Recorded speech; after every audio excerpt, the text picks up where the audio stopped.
రేపు ఢిల్లీలో 2 రోజుల ధర్నా చేయబోతున్నారు.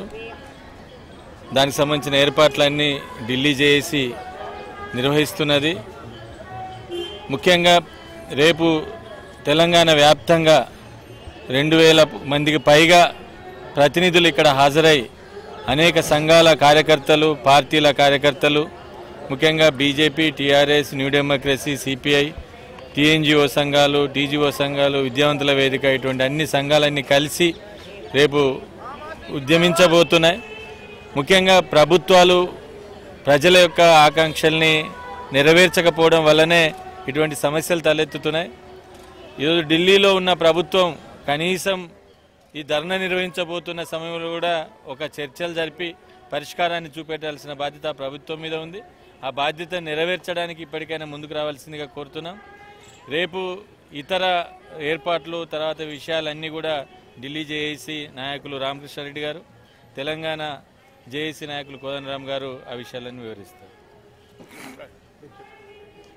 రేపు ఎల్లుండి 2 రోజులు జరిగే ఈ చలో సంసద్ యాత్ర దిగ్విజయం చేయాల్సిందిగా ఢిల్లీలో ఉన్నటువంటి తెలంగాణ వాదులందరినీ కూడా కోరుతున్నాను. వాళ్ళు రేపు ఎల్లుండి జరిగే దాంట్లో పాల్గొనాల్సిందిగా, అదేవిధంగా తెలంగాణ డిమాండ్ ఏదైతే సమర్థిస్తున్నారో తెలంగాణ ఏతరులు కూడా వాళ్ళు కూడా దీనికి రావాల్సిందిగా కోరుతున్నాము. రేపు ఎల్లుండి జరిగే ఈ 2 రోజుల ఈ ధర్నాకు జాతీయ స్థాయి నాయకుల్ని, అదేవిధంగా ప్రాంతీయ పార్టీ అందరినీ కూడా పిలవడం జరిగింది. ఇందులో అందరినీ భాగస్వాములు, నాన్ గవర్నమెంటల్ ఆర్గనైజేషన్స్ కూడా ఇందులో భాగస్వాములు అవుతుంది. అయినా ఒక నిర్ణయం తీసుకోవటానికి ఇది కేంద్ర ప్రభుత్వం ముందు ఇంకా మిగిలిన ఒక చిట్ట చివరి అవకాశంగానే మేము భావిస్తున్నాం.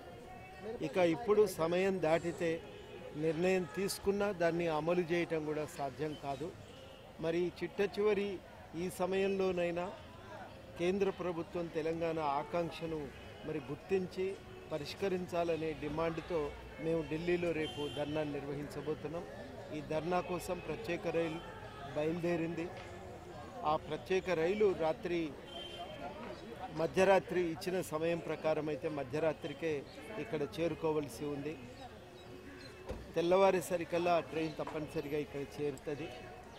ఆ ట్రైన్ ద్వారానే కాక ఇప్పటికే విమానాల ద్వారా, రైళ్ల ద్వారా, వివిధ వాహనాల ద్వారా ఇప్పటికే ఇక్కడికి చాలామంది చేరుకున్నారు. మరెందరో కూడా రేపు పొద్దుటికల్లా చేరుకునే అవకాశం ఉంది. అందరికీ ఢిల్లీలో గురుద్వారాల్లో, తర్వాత సత్రాలలో, కొంతమందికి వీలైనటువంటి వాళ్ళకి హోటళ్లలో అట్లా ఏర్పాట్లు చేస్తూ ఉన్నాం. ఈ ఏర్పాట్లు మరి ఎవరికి వారు వచ్చిన వారికి ఆల్రెడీ మేము దానికి జరిగినటువంటి కేటాయింపులు కూడా చేసుకున్నాం.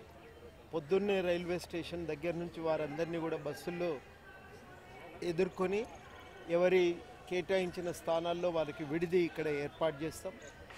రేపు ఉదయం 11 గంటలకు ఇక్కడ కార్యక్రమం మొదలు చేస్తాం. సుమిత్ చక్రవర్తి గారు మెయిన్ స్ట్రీమ్ సంపాదకులు, వారు రేపు దీన్ని వచ్చి ప్రారంభిస్తారు.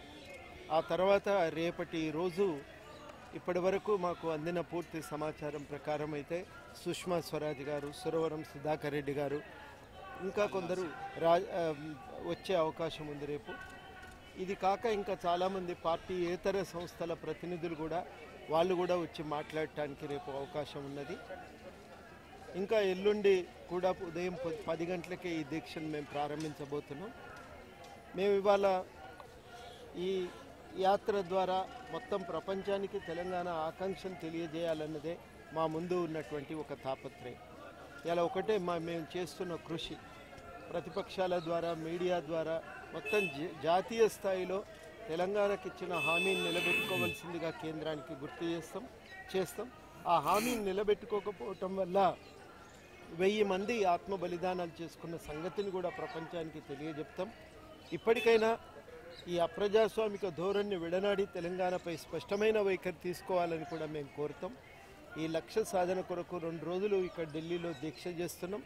ప్రభుత్వం స్పందిస్తుందని ఆశ మాకేం లేదు, కానీ చెప్పవలసిన బాధ్యత మా మీద ఉంది. తెలియజెప్తాం రేపు ప్రభుత్వానికి.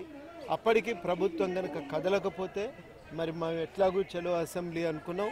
ఆ తర్వాత కాంగ్రెస్కో ఖతం కరో, తెలంగాణ హాసిల్ కరో అనే నినాదాన్ని ఒక ఉధృతమైన రీతిలో ఆచరణ పెట్టే దిశగా మా ప్రయత్నాలు, మా కృషి ఉంటాయి. ఇది ఇప్పటికైనా కేంద్ర ప్రభుత్వం తెలంగాణ ప్రజల ఆకాంక్షలను గుర్తించాలని కోరుతున్నాం. మా ఈ దీక్షకి అందరూ కూడా మద్దతు ఇవ్వాలని, సహకరించాలని కూడా విజ్ఞప్తి చేస్తున్నాం. జై తెలంగాణ.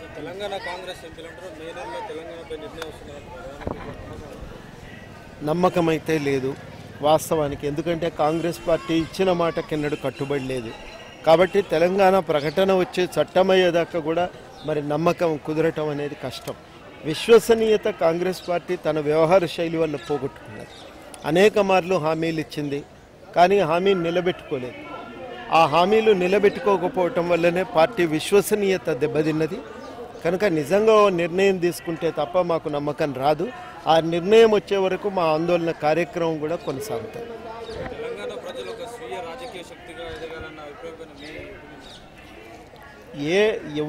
ఏ సమూహమైనా ఉద్యమాలు చేస్తున్నప్పుడు ఒక రాజకీయ అస్తిత్వం అనేది ఏర్పడుతుంది, సహజం అది. ఆ రాజకీయ అస్తిత్వం ఏర్పడకుండా అయితే దానికి 2 మార్గాలు ఉన్నాయి.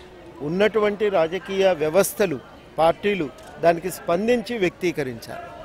అవి ఆ వ్యక్తీకరించటంలో, దాన్ని పరిష్కరించటంలో, ఆ డిమాండ్ నెరవేర్చటంలో విఫలం చెందినప్పుడు, ఇచ్చిన హామీలను కట్టుబడి లేనప్పుడు, అప్పుడు తప్పనిసరిగా ఆ ఆకాంక్షలను సాధించడానికి ఒక ప్రత్యేకమైన రాజకీయ అస్తిత్వ రూపకల్పన జరిగి తీరుతుంది. అది చరిత్రలో అనివార్యత.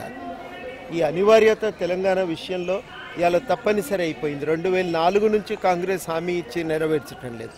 2009 నుంచి 9లో కూడా మిగతా పార్టీలు కూడా హామీలు ఇచ్చినాయి, కానీ నెరవేర్చడం లేదు. నెరవేర్చినప్పుడు ఏమవుతాయంటే అప్పుడు మనం తెలంగాణకంటూ తెలంగాణ డిమాండ్ సాధన కోసం పనిచేసి దానికోసం కృషి చేసేటువంటి ఒక రాజకీయ అస్తిత్వ రూపకల్పన అనేది సహజంగా జరిగి తీరుతుంది. అది అవసరమా లేదా అనేది ప్రశ్న కాదు, అది రాజకీయ అనివార్యత అని నేను భావిస్తాను. జై తెలంగాణ.